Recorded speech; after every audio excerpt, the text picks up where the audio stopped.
so I want to start with some background.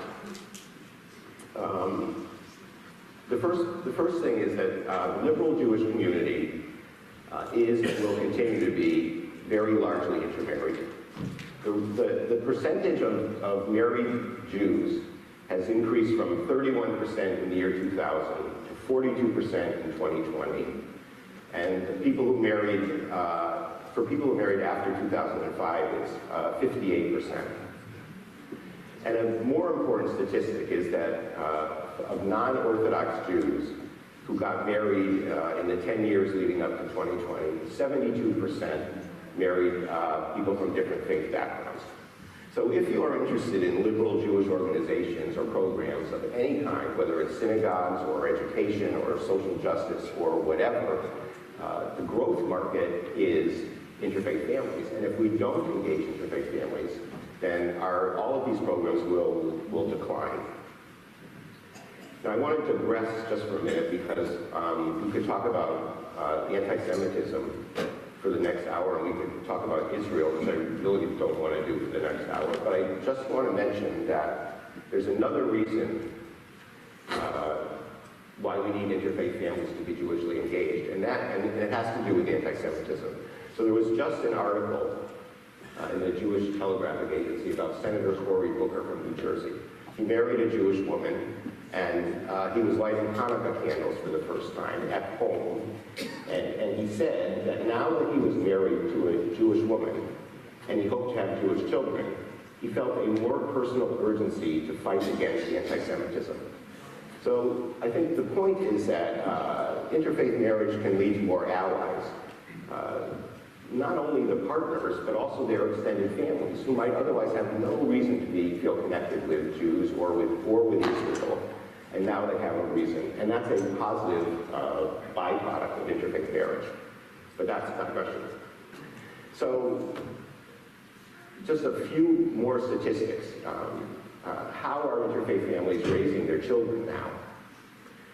The people who don't like interfaith marriage will say that the grandchildren of intermarried couples will not be Jewish. And that is really based on old data, and it doesn't take account of what has been happening. So the only thing I want to say about this slide is that the percentage of interfaith families who say that they're raising their children as Jewish in some way has increased from 35% in the year 2000 to 69% now. Now there are definitional questions, and we don't want to go into that, but it is increasing. Sorry. Now there are so many adults who are children of intermarried parents that the researchers can now ask them how they identify.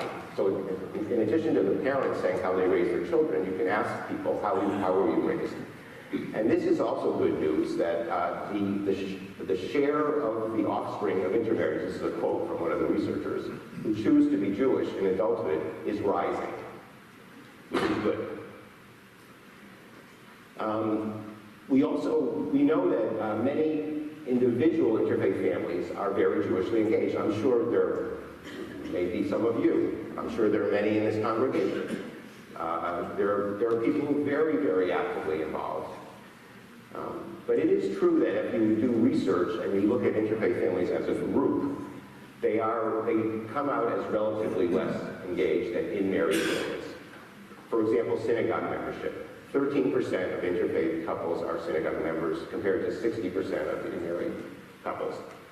And an important one, providing Jewish education for their children. 25% of interfaith families do that compared to 51% of intermarried families. So then the question is, well, why? Why don't more interfaith families engage? And there are two sets of reasons. One is that the Jewish partner doesn't really know much, didn't have much experience, doesn't know many people. The partner from a different faith background doesn't have any reason particularly to be interested, and so it just doesn't happen. And we could talk about that, but that's not what I am really interested in. I'm interested in the second set of reasons, which is that the couple, and in particular the partner who is not Jewish, may feel that they may have had a negative experience, They may have felt they weren't welcomed. They may feel, how can I be included in this? I'm not Jewish, it's a Jewish thing. How can I be included? So, the Cohen Center at Brandeis is a social science organization that has done 26 studies of local Jewish communities since 2013. And they've also done 3 qualitative studies of interfaith couples. And in 2019, the leader of the Cohen Center did a study, and he said, we have succeeded in making intermarried families feel welcome. And they asked people what was a barrier or limitation to their involvement, and only 17% of the intermarried people said that not feeling unwelcome was a barrier. And it wasn't far from 14% of unmarried people who said it was a barrier. And so it's generally thought that a majority of interfaith families may feel welcomed in Jewish families. But there is a difference between welcoming and inclusion and belonging. The people who study this say that welcoming means that a person feels that their presence is appreciated as a guest, whereas inclusion means that they feel that they belong, that they are part of the group or the community or the organization. And they say that people won't engage in something unless they feel that they belong. And I hope to leave a lot of time for questions, and that's something I would be interested to know what you think, if you think that that makes sense. Because the data about interfaith families feeling belonging is not very good. So in the Pew report, which you may have heard about in 2020, it found that only 27% of intermarried people felt a sense of belonging to the Jewish people a great deal, compared to 72% of unmarried people. And in terms of local communities, only 6% of intermarrieds feel very much part of their local Jewish community, compared to 27% of unmarrieds. Then I mentioned they do these qualitative studies where they actually talk to people and ask them how they feel, and they record it, and they have focus groups and things like that. And in the studies, some of the interfaith couples, both the Jewish partners and the partners who are not Jewish, say things like they feel like outcasts or outsiders or an inferior option or undesirable, and they feel other and that they don't fit in. These are all actual quotes from people in many communities around the country. And the people who write the studies, which usually are, they're usually published by federations, and the reports are written by the Cohen Center, and they say some interfaith families do not feel included or feel excluded. So the challenge that I would like to really talk about is how can partners from different faith backgrounds, who are by definition not Jewish, feel that they belong and that they are part of Jewish communities. Sorry. I'll get the podium.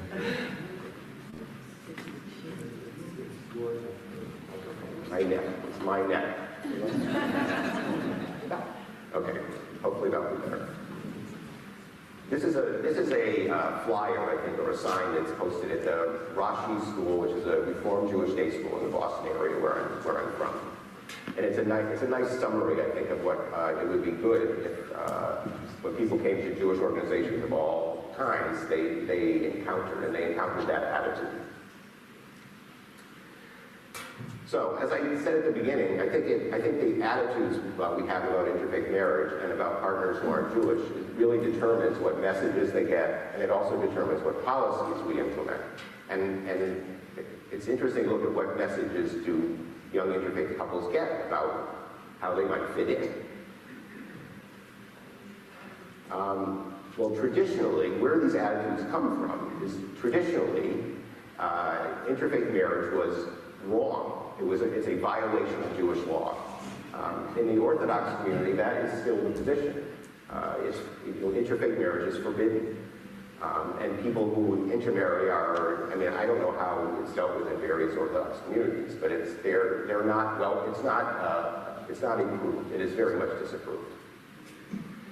I could talk for hours about how this has developed over the years, but In 1990, a national survey was done, and it was announced that half of Jews were intermarrying. And this was a shocking revelation at the time. It had been growing. I mean, we married in 1974, and it was not very common. But it grew steadily until 1990. It was 50%. And so there was the continuity crisis, which many of you may have heard about. There was a lot of moaning and gnashing of teeth about what are we going to do?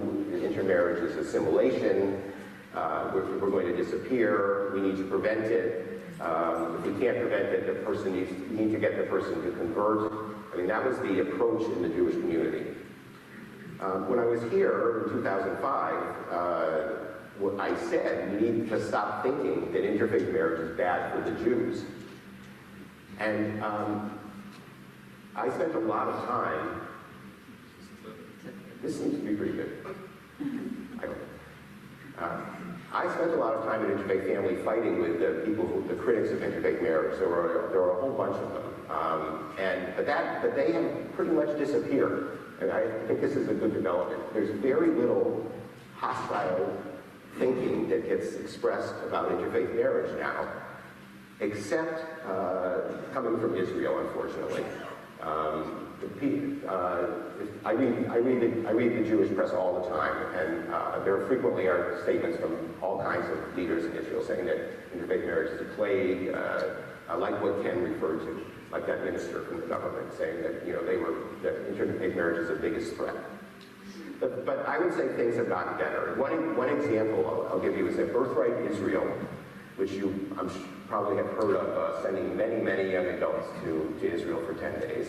They used to say, this program is the most successful program ever because fewer of our participants intermarry.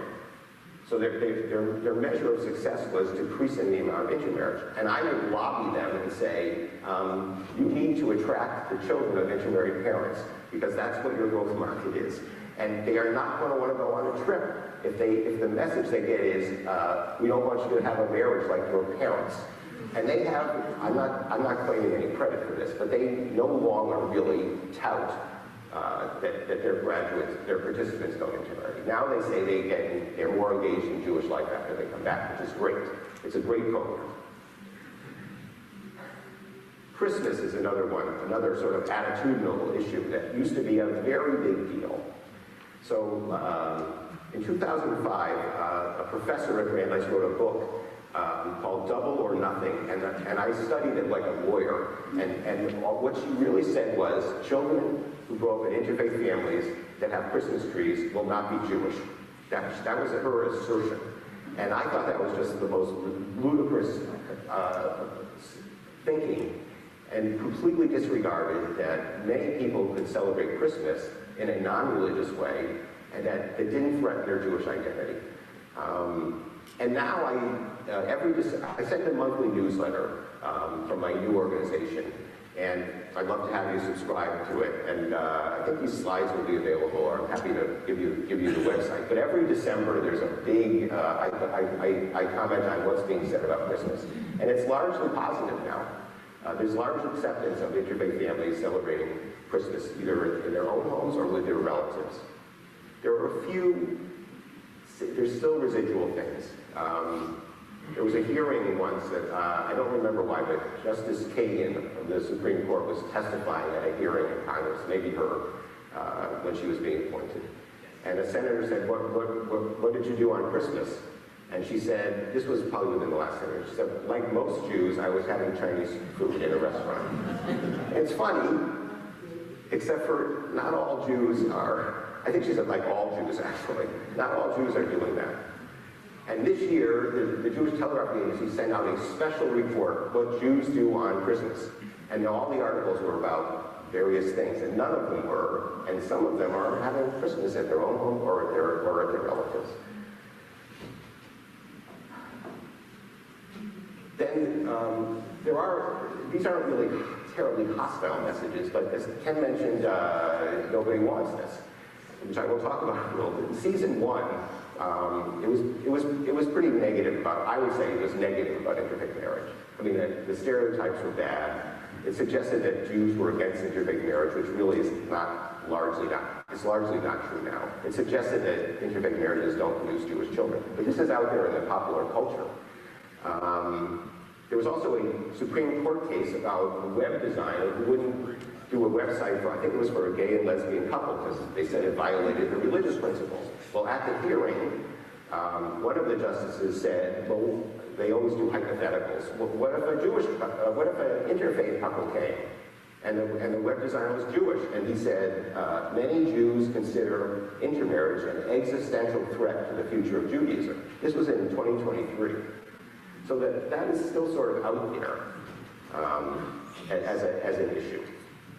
And when interfaith couples hear things that suggest that interfaith marriage is bad, or that it's a partner from a different faith background is suboptimal or less desirable, that's not going to be a factor that's going to want to attract people to come in. And it's off-putting not only to the person who's not Jewish, but to their Jewish partner, because most people, if their partner's not comfortable with something, they're not going to be comfortable with it either. Okay, so I want to talk a little bit about a theoretical framework to understand this. And again, this is about people who study inclusion who I follow. So they say that inclusion requires an adaptation of attitudes towards those to be included and change in the system in which they engage. So the traditional, as I said, the traditional attitude in Judaism is that interfaith marriage is a bad thing. And I think that's based on a thinking that Judaism is a system that's of Jews and for Jews. Jews engage in Jewish attitudes and behaviors, others don't. What matters is being Jewish, and we have boundaries that maintain separation between Jews and others. And in that system, interfaith marriage is not approved, and partners who aren't Jewish are undesirable. And I say what we need is to have an attitude that partners from different faith backgrounds are part of us, and we need policies that encourage their engagement in Jewish life. And I call this an equality theory. So I say that full inclusion means thinking of and treating interfaith families and partners from different faith backgrounds as equal to in-married families and Jews.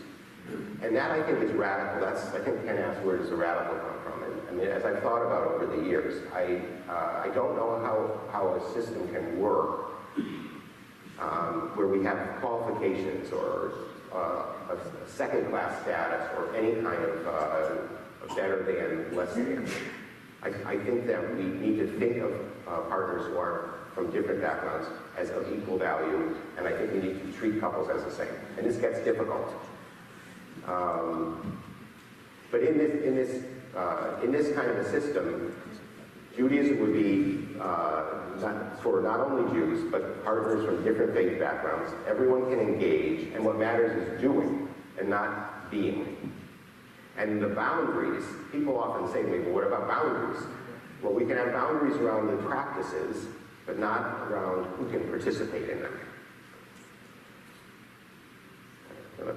Some people say, well, is Jewish identity important in this system if everyone is treated the same? So I say Jewish identity is very important for Jews and for the children of interfaith families, but it's because it motivates their Jewish behavior, their Jewish doing. I think how a partner from a different faith background identifies should not really matter. I mean, some people convert after many years, like my wife did, and I'll talk about that. Some people feel kind of Jewish. Some people are happy to participate and don't identify. But if they're doing Jewish, that's what I think really matters. So here is the first challenge to all this theoretical thinking. So I'll tell a story. I was at a wedding of a very close friend. My daughter and son-in-law were there. They had been recently married. My son was there. He was unattached at the time. My friend, who was the host of this party, said, I was standing next to my son-in-law, And my friend said, we should introduce Adam, that's my son, to that young woman over there. She's really terrific. And I said, standing next to my son-in-law, is she Jewish? And my son-in-law said, hey, like that. He reacted like, hey. And so I tried to make good of this, and I turned to him and I said, Brett, you know I love you just the way you are, you know that, right? And he said, yeah, or something like that. But even me, after years and years and years of this work on trying to engage Jewish families, it's like how many of you, when you hear so-and-so got married or so-and-so is dating someone, how many of you is the first thing you think of, are they Jewish? Our parents, most of us. Yes. So when I spoke in 2005, I said the number one bad attitude that needed to change was this expressing a preference that our children marry other Jews. And it's really tough because it's such a built-in. But I mean, how else can you understand this preference other than saying that someone who's not Jewish is suboptimal? So my second bad attitude back then was to say, okay, the person should convert. Now, I could talk for an hour about conversion. Conversion is a wonderful personal choice. It should be available. But the more you, any kind of pressure to convert is likely to push people away at the beginning. And there are some rabbis who will say, if you want to be fully included and say all the words as Ken mentioned and do everything, you can convert. But if you make full inclusion, if you make conversion a condition for full inclusion, it is not going to be helpful. And that's what the second season of Nobody Wants This was all about, really. The whole season was about Rabbi Noah pressuring Joanne to convert. And she said two of the smartest things in the whole show, I thought. She said, I can't decide if it's what I want for myself with the pressure on me. And she also said, don't we both deserve to be exactly who we are? And I think that's the right attitude to have about conversion. And Noah's sister said to her, keep doing Shabbat, you're basically Jewish. So I think it would be great if that was the starting point attitude we had. And as I said, it's possible to make it known in a non-pressural way that people are interested in converting. Where the synagogue or rabbi or whatever is happy to work with them.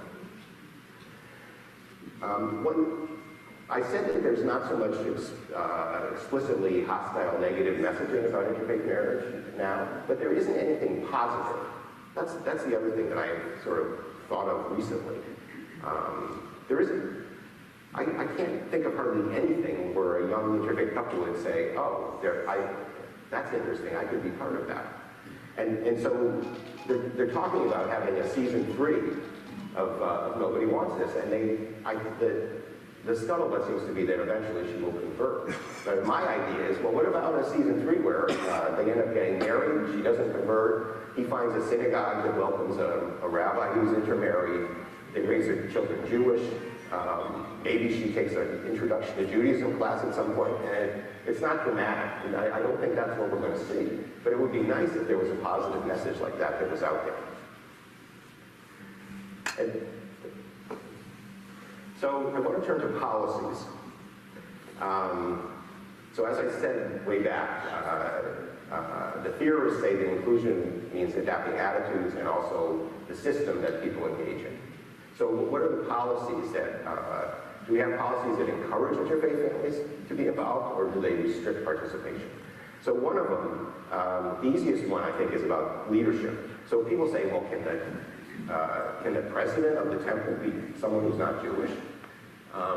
Back in the 1990s and I think the early 2000s, a lot of Reform synagogues went through an exercise of the role of the non-Jew in the temple.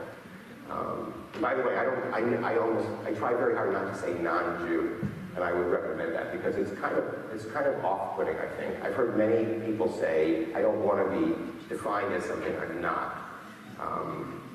I always say, partner from a different faith background, which is a very ungainly, long phrase. It would be so much easier to say non-Jew, but I really try to avoid that. But back in that day, congregations would go through these processes. I mean, I led a process like that at my own Reform synagogue. And I'm not sure what the data is. I think that most Reform synagogues are probably letting people who are Jewish be on the board, and I'm not sure what the present situation is. It's not as important as officiation, which Ken also mentioned. And officiation has also gotten much, much better. Back when I spoke in 2005, this was one of the top bad attitudes. The idea was, well, a rabbi can be welcoming to interfaith couples, even when they say I won't or I can't officiate at your wedding. I really felt that just did not hold water, and that no matter how nicely a rabbi would say no in that circumstance, it would be off-putting.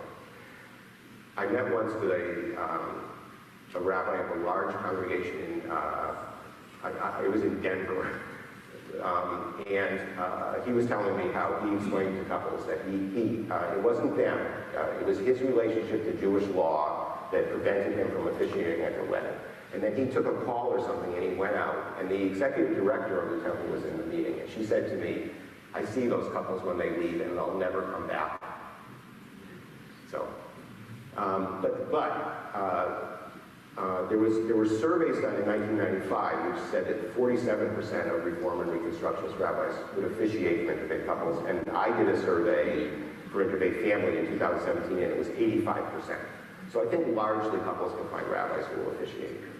I mean, there are issues about conditions that are imposed, there are issues about co-officiation, which we could also talk about for hours, but officiation has generally gotten better. And there is a study that said that 34% of couples who had only a rabbi officiate were synagogue members, compared to 7% who had other officiation. So I think it's pretty clear, and people agree, that having a rabbi officiate is a positive thing. I want to say something about the conservative movement, and it ties in with officiation. And I don't know if any of you follow what's going on in the conservative movement. There's a lot going on. They just issued a report of a working group, and a conservative rabbi wrote about why he's resigning from the Conservative Rabbis Association, that essentially the conservative movement has, their position has been that interfaith marriage is a bad thing, and we want to try to prevent it, and we want people to convert. And they've tried to soften that over the years, but their rabbis are not allowed to officiate by the Rabbinical Assembly, which is the trade union of conservative rabbis. So Arnold, I put in here Arnold Eisen. Arnold Eisen was the chancellor of the Jewish Theological Seminary. He's retired from that now, which is the main, it's one of two conservative seminaries. And he said that the steep loss in membership of conservative synagogues, which is very steep, they have declined dramatically. He said it's primarily because the rabbis won't perform intermarriages. If you can't have a conservative rabbi officiate your wedding and you're intermarried, or the child of an intermarried, you're not going to say, I'm a conservative Jew. So, the conservative movement, they changed Jewish laws to allow women to be rabbis, because that was considered to be not okay. They changed the view of Jewish law so that gay and lesbian people could be married, because that was something that wasn't considered to be Jewish law. So, you know, I don't know what's going to happen to this. I don't know if the conservative will continue to exist, if it will split, but it's a problem for them. So Ken already mentioned this. I lobbied a lot for not only Hebrew Union College, but also Hebrew College, which is another rabbinical school, which happens to be in Newton, Mass, where we live, to change their policy. They used to not allow rabbinic students who were in interfaith relationships to be admitted or to be ordained. And they changed it. And it's really important that they changed it, because the policy was based on this view that intermarriage is wrong, and it shouldn't be condoned. But they did impose this condition. I don't know if Ken mentioned this. They imposed a condition that these students would have to raise their children in an exclusively Jewish home, which was, he did mention it. It's suspicious, it's demeaning of them, it's unfortunate that they didn't make a more positive statement, but it's a good thing that they changed it. The last bad attitude from 2005 that I talked about was about ritual participation. And this is another one, I'm interested to know what you think about this. I've talked to many Reform rabbis who say that it is not appropriate for a partner from a different faith background to have an aliyah and say the Torah blessings at their child's bar or bat mitzvah, because the language of the Torah blessings is thanks God for giving us the Torah and choosing us among the nations. And they say a person who is not Jewish can't say that. It doesn't make sense for them to say it because they're not part of the us. And they,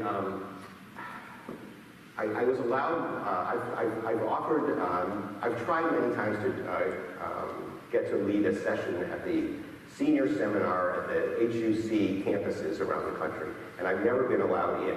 They don't want help, except for once in New York. The rabbi who ran that program let me talk, and I talked about how, actually one of the students said this, and it's the same thing I said. My position is that a person who has raised their child to be Jewish can say, and gotten to the point of the bar mitzvah, can authentically, genuinely say, well, my family is part of the us whom the Torah was given, and I'm part of my family, and so I can say this. And I don't think it's playing with words. I think this is a genuine thinking and feeling. And the rabbi who led the class, he didn't want to let on his position, but at the end of it, he kind of blurted out, and then we talked about it. He got very, actually, said, those words mean, I am a Jew. To say the Torah blessing, it is saying, I am a Jew. And I understand that, but it's not what the language says. And it's choosing to interpret it in a way that maintains a boundary and maintains an in and out distinction that I think is not helpful for having people feel that they're included. Recently, just within the last month, and I follow this stuff very avidly. A conservative rabbi wrote something that was published where he said it's inappropriate and incoherent for a non-Jew to say at the Torah, who chose us from among all other peoples. You may have heard of Rabbi Angela Buchdahl. She's the rabbi of Central Synagogue in New York. They're on video all the time. She's extraordinary. And she wrote a wonderful book called The Heart of a Stranger, which I recommend. She's just amazing. I've had many discussions with her, and she thinks that if a person wants to say the Torah blessings, they should convert. Or that's what she told me a couple of years ago. I don't know if she still feels that way. Fred Green is a rabbi I happen to know in Boulder. He said, well, when those making Jewish choices feel they can participate fully in ritual life without necessarily being Jewish, they feel seen. So, I mean, he's in favor of this. And I don't know, I probably don't have time. I'm going to paraphrase what Rabbi Noah Kushner said, because I was really, really struck by this. She said, rather than drawing our circle of chosenness, remember the praise who chose us among the nations, solely around those who have converted or who were born Jewish, we might instead draw the circle wider, including all who participate in Jewish life. It is possible that to be chosen is not only a designation at birth or conversion. In my community, we ask for the action, the participation first. Instead of asking a newcomer whether he or she is Jewish, we ask, are you coming for Shabbat on Friday? It is possible to display commitment to the covenant, even if the covenant is not sealed. So I think that was an extraordinary statement, and I hope that that is the kind of thinking that will be more widely adopted. But I did have a discussion with another rabbi who was in Westchester County, and he came up with the almost but not quite formulation. He wrote to me, I want partners who are Jewish to do everything, say Kaddish, say the Misha Bayrak, light candles, wear a talisman. They want to do everything except for not say the Torah blessings. If they want to say the Torah blessings, they can convert. So he said, full inclusion, almost but not quite. And I'd be interested to know what people think about. Is that sufficient? Is it working? And people in Reform synagogues may feel good, largely interfaith couples. They may feel that they're part of things. But how about all the people who aren't coming in? And would that be different if there was a more inclusive approach? So the last topic I wanted to get to, and I think I want to really shorten this and see what I hope you have questions, and I hope we can have the discussion, is one of the things that has upset me for 20 years, I've been frustrated for 25 years, I guess, is the organized Jewish community does not prioritize engaging interfaith families. It drives me crazy because here we have, it is clearly the growth opportunity. And I have seen, when I was, as the founder of a nonprofit, I was chasing funding all the time. And I have seen other funding areas be popular, one after the other. Birthright Israel, camps, which are great. There's funding now given to LGBTQ inclusion, which is very important, and I'm all in favor of it. There's funding now given to Jews of color inclusion, which is great, and I'm all in favor of it. But there has never, ever been attention on any large scale given to engaging interfaith families. My organization was the only one, really, that was exclusively about trying to encourage interfaith families to be engaged Jewishly. There was another organization called the Jewish Outreach Institute, which eventually went out of business, and they were a little broader. It wasn't just interfaith families. And it's like, I just don't understand why that is true. So the Reform movement, the Reform movement was the leader in this work. I mean, patrilineal descent was the most impactful decision affecting interfaith families ever. I was in the 1980s. I actually met Rabbi Alexander Schindler at a convention a while ago, and I went up to him and I said, I mean, I get emotional thinking about this. I said, I want to thank you for allowing my family to be Jewish. But they used to have an outreach department, and they used to have regions without regional outreach directors, and all of that has been disbanded. And now if you search in the Reform movement for what are you doing about inclusion, it's all about LGBTQ inclusion and people of color, which is very important. But they really, I think they've abandoned leadership on this issue.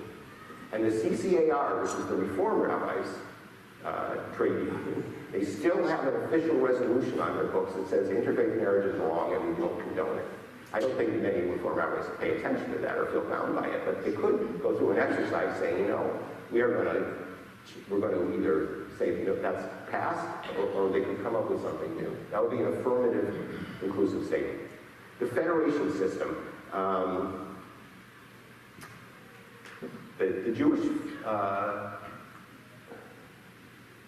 The Jewish Federations of North America, that's the umbrella for all the federations. They have annual conventions. They just had one. There were sessions on LGBTQ inclusion and Jews of color inclusion. There was nothing on interfaith families. They have a Center for Jewish Belonging now, and they had a summit last May, same situation. There are some federations who are now saying positive things. There are 3 who did local community studies, and the reports are really written by the Cohen Center, so these happen to be identical, but that's okay. They said, we need a strong investment in efforts to attract interfaith families, and we need clear communication that these families are a valued part of the Jewish community. Well, that is a really good statement coming from a federation. The Federation in Los Angeles, when they issued their report, they made a similar comment. Developing a strategy to engage intermarried households will be essential to ensuring a vibrant future. I mean, and they did it in Chicago too. I mean, when I was an interfaith family, we opened an office in Chicago, and the second in command of the Federation called me and said, I'm glad you do that. You did that. We could never do it. The Federation was extremely small c conservative, and they just never ever talked about interfaith marriage at all. And this was in like 2011. Now in their report, they said it's essential that we embrace these families. So that's all good. So far, no one's really doing anything. There is one program in Cleveland called J-Hub that is actually paid for by the Federation, and it is a program that is there to support and engage interfaith families. And there should be those all over the country, actually. And why there aren't is a really good question. The funders, well, I put in other historically marginalized groups only to make this point. You probably can tell I'm a little envious of all the attention paid to the other groups. So the thing that's really curious about this is that there's tremendous intersectionality between interfaith families and gay and LGBTQ people, and also people of color. 80% of Jews of color are in interfaith relationships, compared to 43% of white Jews. And 77% of gay or lesbian Jews are in interfaith relationships, compared to 43% of straight Jews. So you would think that maybe while the people are advocating for more LGBTQ inclusion or Jews of color inclusion, they would say, and we need interfaith families to be included too. But it just, so far, it hasn't happened. And the last thing I'll say about the funders, I calculated, when I was here in 2005, I had made a calculation of the total spending that Jewish foundations and federations did in a year, and how much of it went to efforts to engage interfaith families, and I came up with 1/10 of 1%. I mean, I had a calculation. I think it was my organization at the time and the Jewish Outreach Institute. I thought it was, I think it was 300,000, and the total funding was 300 million, and it was like 1/10 of 1%. I'm not sure if the math is right there, but there was so little attention paid to this. So I wonder why this is. One possible explanation is it's a divisive issue that has to do with matrilineal and patrilineal descent. Because in the conservative world and in the Orthodox world, people whose mothers are not Jewish are not considered Jewish, and they don't recognize, I mean, I'm sure there are variations, the validity of Reform conversions. And so we now have a lot of people who identify as Jewish who are not halakhically Jewish. And so it's divisive, and federations are consensus organizations, and funders may be consensus people, and it's divisive. I mean, my solution for that is when halakhic status matters, it can be addressed. If the child of an Orthodox person wants to marry a patrilineal Jew, if the couple wanted to, the patrilineal Jew could have an Orthodox conversion. They shouldn't be forced to do it, but they could. It could be addressed. But for other purposes, like social justice or Israel or anything where halakhic status doesn't matter, everyone could recognize that we're all part of the community. Another issue out there is there's always been a concern about people doing both, and we could talk for a long time about that, which we don't have. When I was here in 2005, I said that I strongly recommended, if I were asked, if a couple asked me what should we do, I said that I strongly recommended against raising children both. I have changed my position on that. It's not something that I promote, but I respect it, and I don't think we should say to people, you're wrong to do that. And my feeling is that any Jewish learning, engagement, activity that anyone has, the children of interfaith couples has, is a good thing, and who knows what will happen when they become adults.